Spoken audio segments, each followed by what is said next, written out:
ఇది నా ఇల్లేగా, మా ఇంట్లోనే ఉన్నాను, హైదరాబాద్లో ఉన్నాను.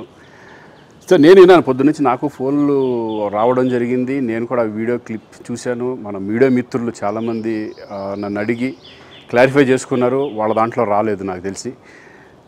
చాలా ఇట్లా శ్రీకాంత్ ఇలా బెంగళూరులో రేవ్ పార్టీకి వెళ్ళాడు, హేమ వెళ్ళింది, ఈ టైప్లో ఏవో వచ్చినాయి. నిజంగా నాకు నవ్వు వచ్చింది. ఇంట్లో వాళ్ళందరూ నవ్వుకున్నాం.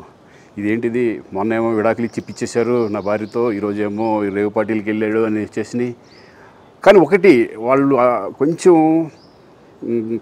తొందరపడ్డంలో ఇది లేదనిపించింది. ఎందుకంటే వాడెవడో, అతను ఎవరో కానీ కొంచెం నాలాగా ఉన్నాడు. వాడు కొంచెం ఇలా కప్పుకొని, అది గెడ్డం ఉంది, బట్ ఇప్పుడు గెడ్డం నాకు లేదు అని, బట్ గెడ్డంతో నేను షాక్ అయ్యాను. ఇదేంటిది నాలాగా ఉన్నాడు ఏంటి అని నేనే షాక్ అయ్యాను. సో దయచేసి ఎవరు నమ్మొద్దు. ఎందుకంటే రేవ్ పార్టీలకి వెళ్ళే కల్చర్ నాది కాదు, పబ్ కల్చర్ మనిషిని కాదు నేను. ఒక్కోసారి బర్త్డే పార్టీలకి వెళ్తాము, ఒకవేళ తెలియకుండా ఏదైనా వెళ్ళినా ఒక హాఫ్ అన్ అవర్ నుండి వచ్చేస్తాను తప్పితే అటువంటి ఏమీ లేదు. రేవ్ పార్టీ ఎలా ఉంటుందో కూడా నాకు తెలియదు. సో దయచేసి ఎవ్వరూ ఈ విషయాన్ని నమ్మొద్దు. హ్యాపీగా నేను హైదరాబాద్లో ఉన్నాను, మా ఇంట్లోనే. ఇప్పుడు మా ఇంట్లో నుంచే నేను ఇది చేస్తున్నాను.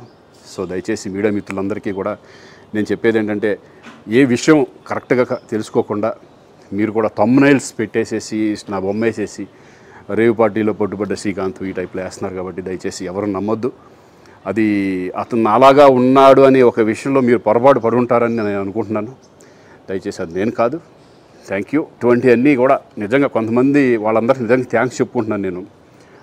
కొంతమంది మీడియా మిత్రులు నాకు డైరెక్ట్గా తెలుసు కాబట్టి, వాళ్ళ ఫ్రెండ్స్ లాగా నన్ను ఇచ్చేస్తారు కాబట్టి, వాళ్ళందరూ నన్ను డైరెక్ట్గా అడగడం, నేను చూసి ఇద్దరు నవ్వుకోవడం, వాళ్ళు వాళ్ళ దాంట్లో వేయకుండా చూశారు కొంతమంది.